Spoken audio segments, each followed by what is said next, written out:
Sir क्या इस cancer में अंग को बचाया जा सकता है या काटना पड़ता है?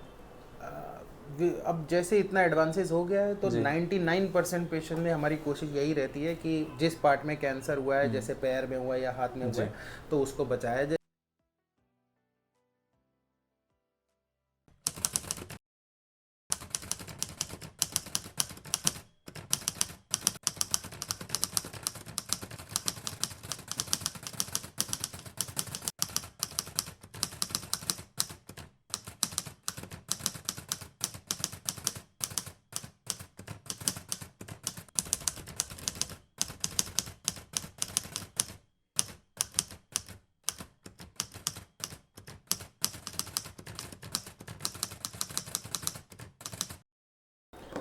सर हड्डी के कैंसर का इलाज कौन कौन सा होता है?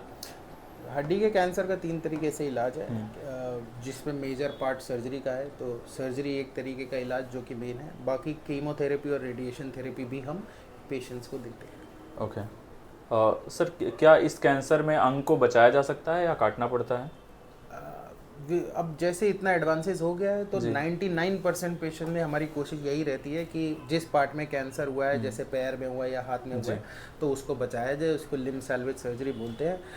पर कुछ कैंसर ऐसे भी स्टेज पे हमारे पास आते हैं जिसमें पैर बचाना ज़रूरी हम नहीं समझते, क्योंकि सब पेशेंट्स में life is more important than limb. Okay. तो अगर लिम्ब बच सकता है तो 100% हम बचाते हैं, पर ज़रूरी नहीं है कि वो हो हर पेशेंट में।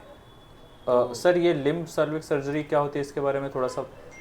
तो देखिए, जैसे अगर हम मान के चले किसी पेशेंट को पैर में कैंसर है, तो हम पैर को बोलते हैं लिम्ब। ओके। ओके। अब उस पैर को बचाना है तो उसको लिम्ब सैल्वेज सर्जरी। पैर को ओके। बचाने के लिए 3 चीज़ें ज़रूरी हैं।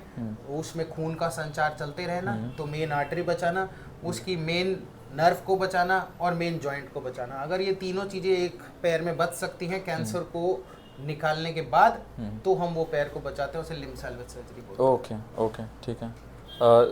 सर हड्डी के कैंसर से उबरने में फिजियोथेरेपी का कितना इम्पोर्टेंट रोल होता है?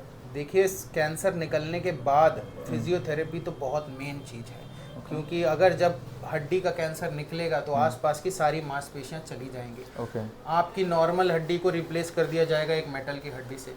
तो फिजियोथेरेपी अगर अच्छी नहीं हुई तो ये सब चीज़ें फेल कर जाएंगी।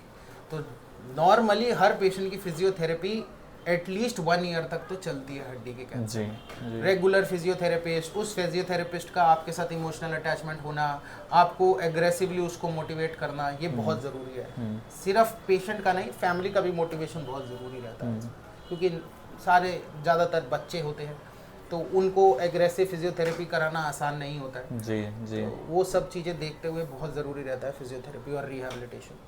सर इस इलाज के बाद पेशेंट्स की मानसिक और शारीरिक स्थिति कैसी होती है?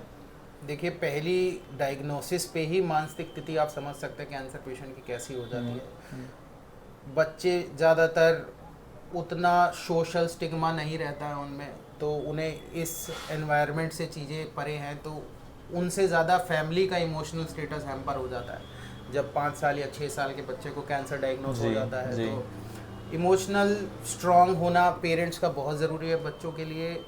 जैसे जैसे आपकी उम्र बढ़ती जाती है, अगर कैंसर पूरा इलाज हो जाता है और नहीं आता है, तो सोसाइटी में एक्सेप्टेंस आना बहुत अलग इम्पॉर्टेंट पार्ट है। आपको वापस अपनी जॉब, अगर आप अडल्ट है, एक पैर में इम्प्लांट डला हुआ है और आप वॉक नहीं कर सकते, आप ज़्यादा देर खड़े नहीं हो पाते, रनिंग नहीं कर पाते, तो आपको अपना करियर वाइज भी चेंज करना पड़ेगा।